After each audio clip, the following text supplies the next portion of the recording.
Baba nini munaziva kuti handidi kuchengeta zvinhu. Kuchi? Mufaro wangu chaiwo hausiriwo waMazivisa. Chii chaitika? Chii chanetsa?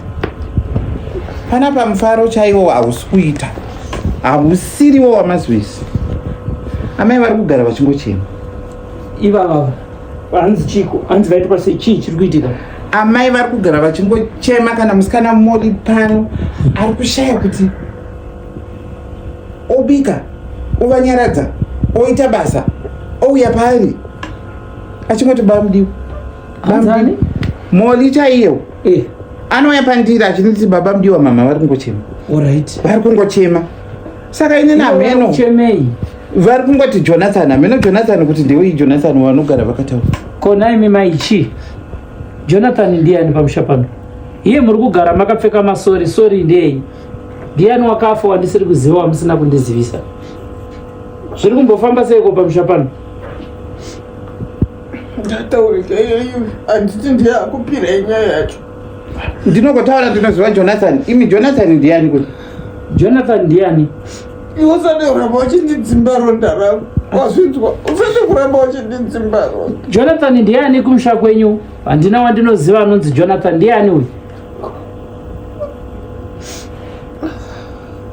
Ndezvemusha uno here kana kuti mune dzimwe nyaya dzakavanzika dzamusiri kundibudira pachena?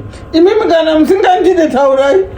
Kana musiri kundida taurai kuti handichakudai. Ko zvokudanana zvapinda papi? Tiri kubvunza Jonathan kuti ndiani kudzinza kwenyu, ndiani ndianotevera imimi, ndianotedzerani? Imimi semuchiteerera makuwa. Ndosaka ndabvunza imi, handisi kuteerera makuwa ataura muripo. Makuwa sei imi muchiteerera? Ndinorwadziwa nekuti munoteerera makuwa. Hapana zvemakuwa, ataura mwana muripo. Zviri kumushungurudza. Kana zvashungurudza musha wese ari kuti nevaroora vari kubvunza kuti ko chii chiri kuitika namai? Saka ndimuruzvona kuti muchasara nemakuwa ndimborewa ini. Saka ndira kupfeka sori ndichirewa ini. Ko chizvichenesaika kuti muri kupfekerei sori? Ndinonyewa nevanhu vandakazvara. Saka munopfekera sori kunyewa? Nini chari kundinyeya everyday. Chala anondinyeya everyday. Hazvinetse Chale. Zvochiita iwe wodaidza vanasekuru vako nevana mai vako. Musanzwe. Amai vakabuda pano vachiti vari kuenda kuchechi. Okay. Vakaita mazuva vakarara.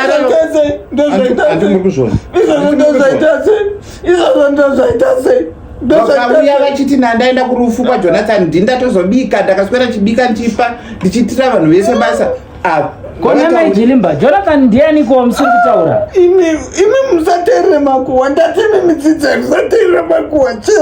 Mukamboregera kuteerera makuwa chete muchaona cheni. Mukateerera makuwa muchaona zviba.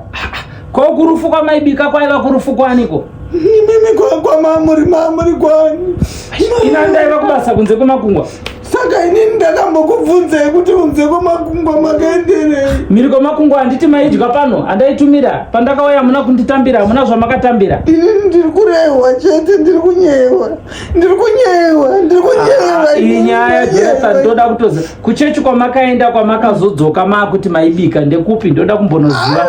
Kana zvakadaro imimi chiendai kuchechi kwacho munobvunza. Zvekuchechi kwacho chinzwai zvaanotaura ndiye mukadzi wenyu. Ko Jonathan ndiani?